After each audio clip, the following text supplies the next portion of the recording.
तो आज अपन पढ़ेंगे मैथ्स। ठीक है, तो सबसे पहले अपन मैथ्स का बेसिक परिचय देख लेते हैं, क्या क्या होता है मैथ्स में, अपन क्या क्या पढ़ेंगे क्या क्या नहीं पढ़ेंगे। देखो, मैथ्स में अपने दो चलती है, एक तो अर्थमेटिक और एक एडवांस मैथ। तो अपन सबसे पहले पढ़ेंगे अर्थमेटिक वाला चैप्टर। ठीक है, अब अर्थमेटिक में अपने पास कौन कौन से चैप्टर आएंगे, जैसे एक तो है अपनी अर्थमेटिक, है ना, और एक है एडवांस मैथ, एक एडवांस मैथ। ठीक है, अब अर्थमेटिक में जो सबसे पहले अपने चैप्टर आएंगे, जैसे बेसिक बेसिक से चैप्टर पढ़ने का प्रयास करेंगे। सबसे पहले अपन जैसे अपने आईटीआई में क्या होता है कि कैलकुलेशन, छोटी छोटी कैलकुलेशन के सबसे ज्यादा क्वेश्चन आते हैं, जैसे कि अपने जैसे वर्ग संबंधी, वर्गमूल व घनमूल संबंधी, है ना। एक तो ये अपना चैप्टर बहुत बेसिक वाला चैप्टर होता है। दूसरा होता है अपना एलसीएम वाला, एलसीएम व एचसीएफ वाला।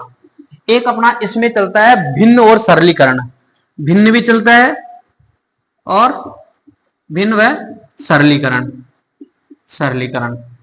इसमें एक मोस्ट इंपोर्टेंट चैप्टर चलता है अपना संख्याएं, है ना, वो है चैप्टर संख्याएं वाला, संख्याएं।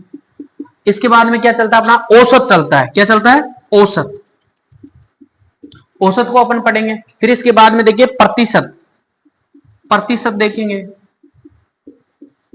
प्रतिशत देख लेंगे। और इसके आगे भी बहुत से चैप्टर है, जैसे कि अपने आती है लाभ, लाभ हानि, लाभ व हानि। और क्या चलता है अनुपात समानुपात, अनुपात समानुपात। ठीक है, अनुपात समानुपात होता है। एक अपना चलता है सीआई और एसआई, मतलब साधारण ब्याज, साधारण ब्याज व चक्रवर्ती ब्याज, वर्ती ब्याज। देखो, इसमें और भी अपनी बहुत सारी की प्रश्नावली जाती है, जैसे कि टाइम एंड वर्क आ गया, बहुत इंपोर्टेंट वाला जो चैप्टर है अपना अपना। अब चलते हैं जैसे एडवांस मैथ में। एडवांस मैथ में क्या आएगा अपना, बेसिकली सबसे पहले आएगा क्षेत्रफल व आयतन वाला चैप्टर।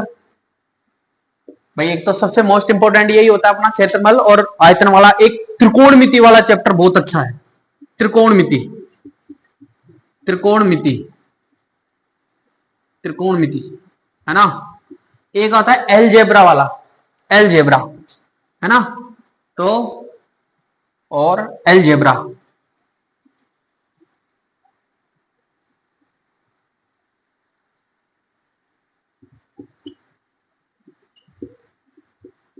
एलजेब्रा वाला जो चैप्टर रहेगा अपना। और इसके अदरवाइज और कौन कौन सा आता है अपने, आते हैं मीन, मीडियम और मोड। ये क्या होता है मीन, मीडियम और मोड? ये होती हैं, जैसे कि आपने देखा होगा कि माध्यक, माध्यिका और माध्यक, माध्यिका और माध्यक, सही है ना। एक तो होता है माध्य, फिर माध्यिका और एक होता है माध्यक। तीनों चीजें अपन पढ़ेंगे, है ना। तो ये चीजें अपनी अपन आगे धीरे धीरे पढ़ते चले जाएंगे। अब आप देखो वर्गमूल घनमूल अपने कहां काम आते हैं। अपन देखो वर्गमूल घनमूल हर चैप्टर में पढ़ेंगे, जैसे क्षेत्रफल में पढ़ेंगे, है ना। जहां भी अपन बेसिक बेसिक कंसेप्ट होते हैं ना पूरी ऑल ओवर मैथ्स में, तो अपन को हर जगह पे वर्गमूल और घनमूल की आवश्यकता पड़ेगी। तो सबसे पहले अपन को एक काम करना है, क्या करना है कि कम से कम 1 से लेके 30 तक के वर्गमूल, वर्गमूल सबको याद होने चाहिए, और 1 से लेके 20 तक सबको घनमूल याद होने चाहिए। ठीक है, वर्ग और घन आपको याद रहना चाहिए। जैसे कि आप देखो अच्छे से याद करने, जैसे कैसे कि जैसे 5 का आपसे कोई वर्ग पूछे तो आप क्या बता दोगे, 25 बता दोगे डायरेक्ट।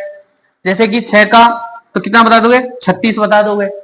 हमेशा अपन को वर्ग का मतलब क्या होता है, आप ये देखो वर्ग का मतलब क्या होता है। वर्ग का मतलब होता है, देखो आपने ऐसा देखा होगा, सही है ना। इसमें क्या होता है, इसका मतलब क्या होता है कि जैसे कि मान लो मैं x के घात 2 लगा दूं, तो ये x कितने बार गुना होगी, कम से कम 2 घात लगी है तो 2 बार गुना हो जाएगी, 3 घात लगी है तो 3 बार गुना हो जाएगी, 4 घात लगी है तो 4 बार गुना हो जाएगी। फिर इसके आगे देखो एलसीएम और एचसीएफ, एलसीएम और एचसीएफ। एलसीएम आप देखो कहां मेनली कहां काम आता है, एलसीएम और एचसीएफ अपन जब पढ़ेंगे। जैसे एलसीएम की फुल फॉर्म क्या होती है, लोएस्ट कॉमन फैक्टर। ऐसा विभाजक, ऐसा संख्या जिससे जो अपनी संख्याएं दी होती है वो उससे पूरी बार विभाजित होनी चाहिए। और जैसे एक आता है अपना एचसीएफ। एचसीएफ क्या होता है? Highest common factor. क्या होता है? Highest common factor. ये क्या होता है? वह देखो इसमें तो क्या होता है, अपन बोलते हैं छोटे से छोटा लेकिन आता है बड़ा नंबर। इसमें बोलते हैं बड़े से बड़ा लेकिन आता है छोटा नंबर। इसमें एचसीएफ में या तो खुद का भाग जाता है या ऐसी कोई संख्या होगी जिससे क्या होगी, उस संख्या से वो संख्या जो अपन को दी गई है वो पूर्णतः डिवाइड हो रही होगी। फिर आती है भिन्न। देखो अपन को भिन्नों में क्या होता है, भिन्न अच्छे से समझना है, भिन्नों के जोड़ अपन को देखने हैं। जैसे कि आपको पास देखो भिन्न किसे कहते हैं कि कोई भी संख्या बटे में लिखी हुई है। किसमें? बटे में यदि कोई संख्या लिखी हुई तो अपन को क्या क्या सीखना है? बेसिकली आईटीआई के लिए कि जोड़, भिन्नों के जोड़ होने चाहिए, भिन्नों की बाकी होनी चाहिए, भिन्नों के गुणा होना चाहिए, है ना, भिन्नों के भाग होने चाहिए। तो ये छोटे छोटे बेसिक कंसेप्ट हो अपन को पता होना चाहिए। फिर संख्याएं बोलते हैं पूर्ण संख्याएं, पूर्णांक संख्याएं, प्राकृत संख्याएं, है ना, और जैसे परिमेय संख्याएं, अपरिमेय संख्याएं, ये सारी संख्याएं अपन को देखनी है। फिर अपना है औसत। औसत में अपन जनरली सब चीज का ऑल ओवर का औसत देखते हैं कि उसका कितना जाएगा। फिर आता है अपना प्रतिशत।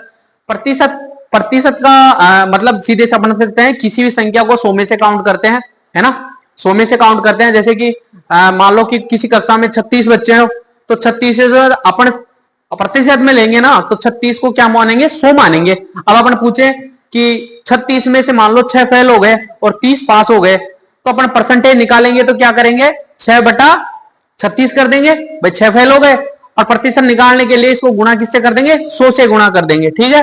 फिर जैसे लाभ हानि, अनुपात समानुपात, साधारण ब्याज, चक्रवर्ती ब्याज, ये अपनी सारी अर्थमेटिक की क्या रहेगी? प्रश्नावलियां रहेगी। फिर इसके बाद में अपन देखेंगे एडवांस मैथ में आएंगे। एडवांस मैथ में क्या रहेगा? क्षेत्रफल और आयतन रहेगा। क्षेत्रफल को बोलते हैं 2D, आयतन को बोलते हैं 3D। क्यों? क्षेत्रफल में आता है हमेशा लंबाई और चौड़ाई, लेकिन 3D मतलब आयतन में क्या आता है? लंबाई भी आती है, चौड़ाई भी आती है, और इसके साथ एक और चीज जुड़ जाती है, वो होती है अपनी ऊंचाई, ठीक है। फिर त्रिकोणमिति देखेंगे, अलजेब्रा देखेंगे।